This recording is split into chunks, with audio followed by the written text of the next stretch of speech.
I never imagined I'd witness something that would completely shatter my world.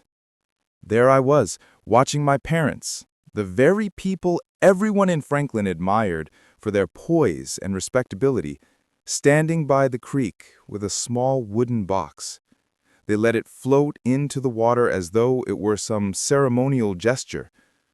At first, I assumed it was in memory of Lucia, my younger sister, who had passed just days earlier.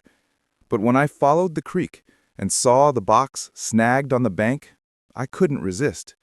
I bent down, lifted the lid, and what I saw changed everything I thought I knew about my family. Hello, my name is Mason Bowmont. I'm 31, living alone in a modest Nashville apartment, spending my days behind a camera.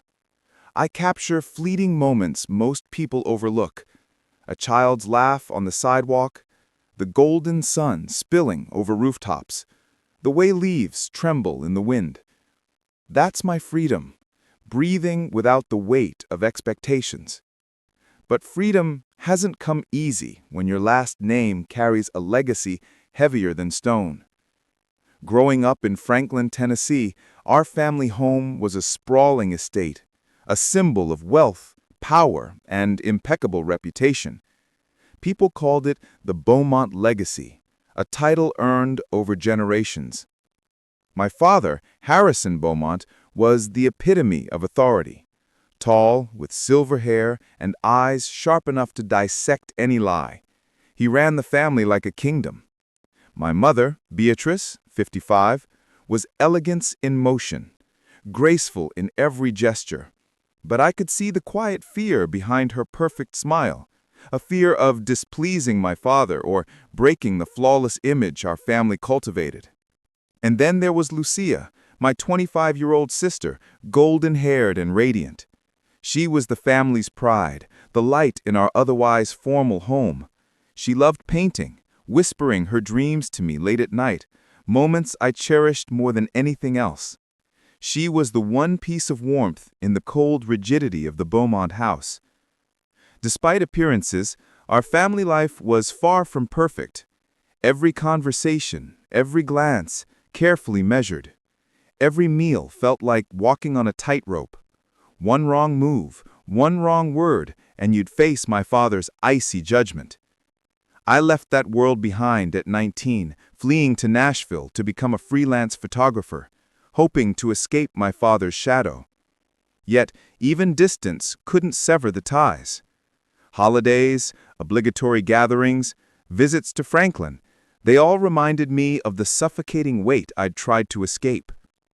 Lucia was the one exception, the one reason I tolerated those visits. She and I would sneak into the garden behind the estate, lying on the grass, watching clouds drift. She'd tell me about her dreams, painting the world freely, and I'd promise her we'd one day escape together. A life where we didn't have to perform. But fear always lingered in her eyes. She loved her parents, no matter how stifling they were, and I understood that loyalty meant more to her than her own freedom. Everything seemed calm on the surface. Franklin praised the Bowmonts as the model Southern family. We attended church in pristine outfits, smiled for local newspapers, hosted charity events. But beneath the polish, tension simmered. The first real crack appeared at the town's annual community event. The crisp autumn air carried the faint scent of fallen leaves, and violins floated from an outdoor stage. I stood on the edge, camera slung around my neck, observing. My father shook hands with politicians, my mother smiled beside the town elite, and Lucia, she was radiant in a pale green dress, but something in her gaze felt different. A spark, a light not polished or rehearsed. I noticed her slipping away, meeting a young man named Eli Turner, a mechanic from the outskirts of town. From the beginning, their bond was quiet, subtle, but unmistakable. They shared secret smiles, exchanged gentle touches, and slowly a love grew between them. When rumors started to spread, my father's wrath was inevitable. The dinner that followed was suffocating. My father's voice was a blade.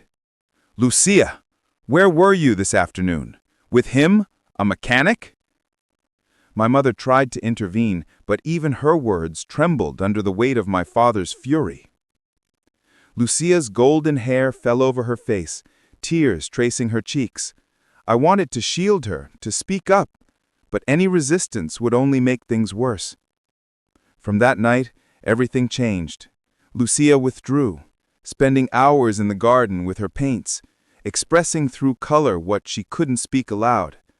Her art grew darker, each brushstroke a reflection of her inner turmoil. Then, one night, she appeared at my apartment, hair messy, eyes gleaming with fear and joy. "Mason," she whispered, gripping my hands, "I'm pregnant." The news was a bombshell. Part of me wanted to celebrate, to comfort her, but deep down, I knew what this would mean with our family. I asked her if she had told our parents. She shook her head. "They won't understand." "But I love him," she said, tears glistening. "I love Eli." The following day, she faced my father. Predictably, he erupted, condemning both her and Eli, turning our home into a prison for Lucia. My mother stood silent, haunted. I tried to help, but even my voice was powerless against my father's authority. Lucia, unable to endure, escaped one night with Eli, leaving only a brief note. "Mason, thank you. I'll be okay." Franklin believed she had gone to study art in Europe, but I knew the truth. Lucia had chosen love over everything. Months passed. I returned to my life in Nashville, haunted by memories and worried for her safety. And then, one morning, everything changed. My mother called, trembling. "Mason, come home. Something important has happened." Driving back to Franklin, a cold dread gripped me. At the estate, my father sat with a white envelope, my mother behind him, pale and silent. He pushed it toward me. "Read it." Inside were words that froze my blood. My sister, my light, had died hours after giving birth. The baby survived, but no one claimed it. My hands shook as I read the letter over and over. Grief consumed me, rage boiled beneath the surface. Yet the storm wasn't over. That night, searching for some solace in the garden, I stumbled upon something I never expected. Days turned into weeks after I settled Lucian in our little apartment. I watched him grow, every milestone a quiet celebration in our small world. His laughter was the most beautiful sound I'd ever heard, a soft echo of the sister I'd lost. But even amidst these moments of fragile peace, the weight of the Bowmont legacy clung to me like a shadow I couldn't shake. Each night, after Lucian fell asleep, I'd sit by the window with my camera in hand. The city lights outside flickered like distant stars, and sometimes I could swear I saw my sister's golden hair in the glow of the street lamps. Memories of her flooded back, her laughter, her secret late-night whispers, the way she used to drag me into her world of imagination while the rest of our home felt frozen in time. One evening, I found myself staring at the locked drawer where I had carefully documented every detail of my parents' actions. The night of the wooden box, the secret abandonment of Lucian, and every moment leading up to it. I hadn't touched those pages in months, but the guilt pressed on me like a physical weight. I knew one day someone might discover them, and when that happened, everything I had hidden about the Bowmont family would come crashing down. But for now, I had a different kind of urgency. Lucian. He was growing quickly, and I wanted to give him a life as full of love and freedom as I could manage. I enrolled him in a small preschool nearby, a place where kids ran barefoot and painted with reckless abandon. Watching him interact with other children, I realized how little of a normal life I had known in my own childhood. My parents had wrapped me in etiquette and expectations, but Lucian, he was free, unburdened by a name or reputation. Yet freedom came with risks. Every time the phone rang, I flinched. Every time I left the house, I imagined someone from Franklin tracking me down, discovering the truth. It wasn't paranoia, it was history. My parents' obsession with honor had already nearly destroyed my sister, and I knew they wouldn't stop if they found the child. One rainy afternoon, as I changed Lucian's diaper, I noticed a small envelope tucked under the doormat. My heart sank. I hadn't told anyone about our address. Slowly, I tore it open. Inside was a single, yellowed photograph of a young woman standing beside the creek in Franklin, her eyes staring directly into the camera. The edges of the photo were worn, and in the corner, almost imperceptible, was a faint smudge that looked like my father's seal. It took a moment for the realization to hit me. This was my sister, and someone was watching us. The rest of the day I couldn't focus. Every sound in the apartment, the creak of the floorboards, the hum of the refrigerator, the distant rumble of traffic, felt like a warning. Lucian, blissfully unaware, played with his blocks, building little towers that fell and rose again. I envied his innocence. That night, I didn't sleep. I paced the apartment, checking the locks on the doors, peeking through the blinds, listening to the wind rustling the trees outside. I kept imagining my father's icy eyes, imagining him standing outside with a plan to reclaim what he believed was his property, my niece or nephew. And then, a soft knock. I froze. Lucian, now drowsy on the couch, stirred but didn't wake. I crept to the door, heart hammering, and peeked through the peehole. No one. Just a single envelope lying at the doorstep, rain-damp and slightly torn. Inside was a note, written in delicate, familiar handwriting. "Mason, you can't hide from them forever. Be careful." My hands shook as I read it. My first instinct was fear. My second was anger. Who could have sent this? My mother? No, she would never intervene.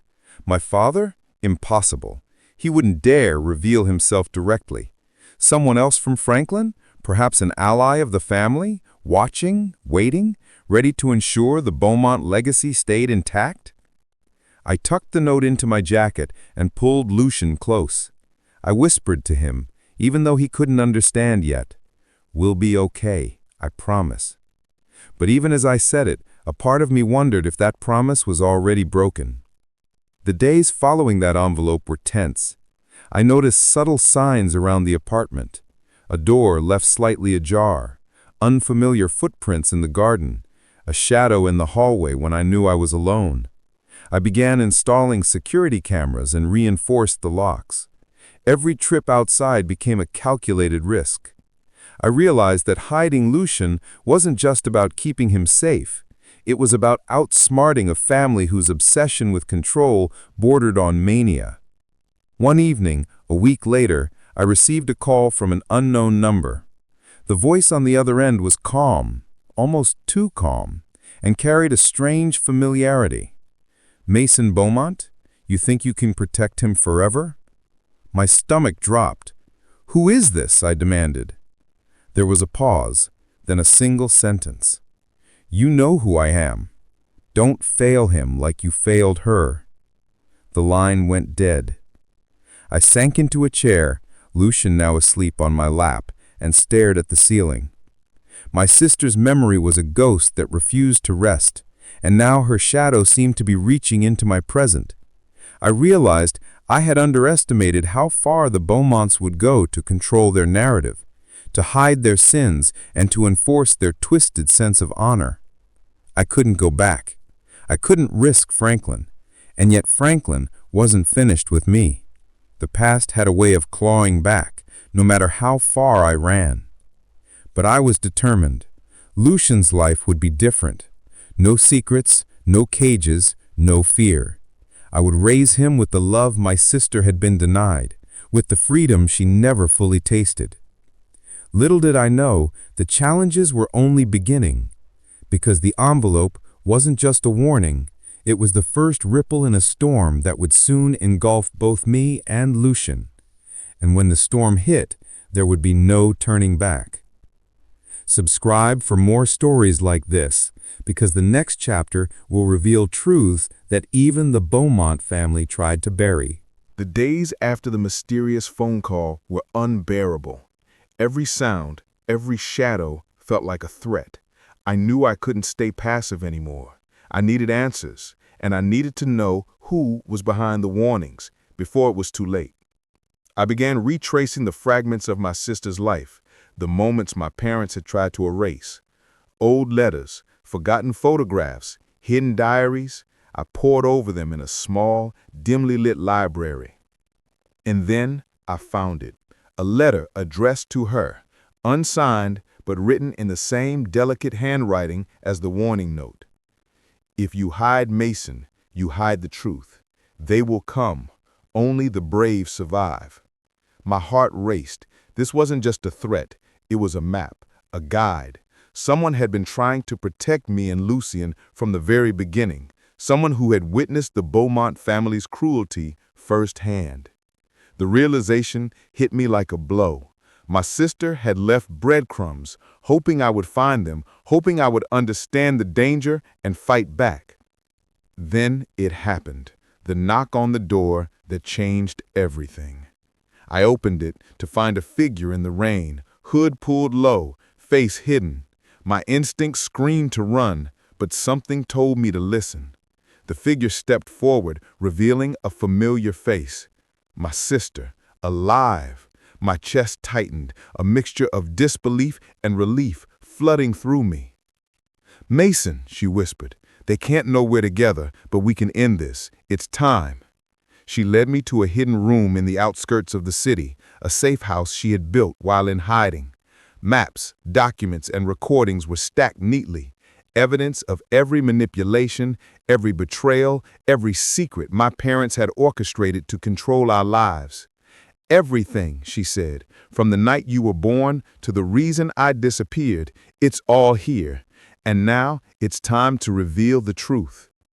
Over the next few days, we devised a plan. The Bowmont family had underestimated us, underestimated the power of secrets when used as weapons. With careful precision, we leaked the documents to the media, ensuring no one could suppress the truth. When the first article hit the headlines, the Bowmont family was thrown into chaos. Headlines screamed of deception, betrayal, and crimes long hidden. My father's empire, built on fear and control, began to crumble under the weight of exposure. And the final twist? Lucian, blissfully unaware of the storm, continued to laugh and play. He had grown in a world of freedom, not fear. My sister, by my side, vowed never to let anyone take him, or me, away again. In the end, it wasn't revenge that drove us. It was survival, justice, and love. The Bowmont legacy, once a shadow over my life, was now exposed for all to see. And I realized something crucial. While the past may shape us, it doesn't define us. We were free. As we stood together, looking out at the city lights that no longer felt threatening, but full of possibility, I whispered to my sister, "We did it. We survived." She smiled, and in that moment, I knew that even in the darkest shadows, light could find a way. And Lucian, our little beacon of hope, played on, completely unaware that he had just been part of a story far bigger than any of us imagined. Some secrets are meant to be buried, but the brave unearth them, and when they do, the truth always finds a way.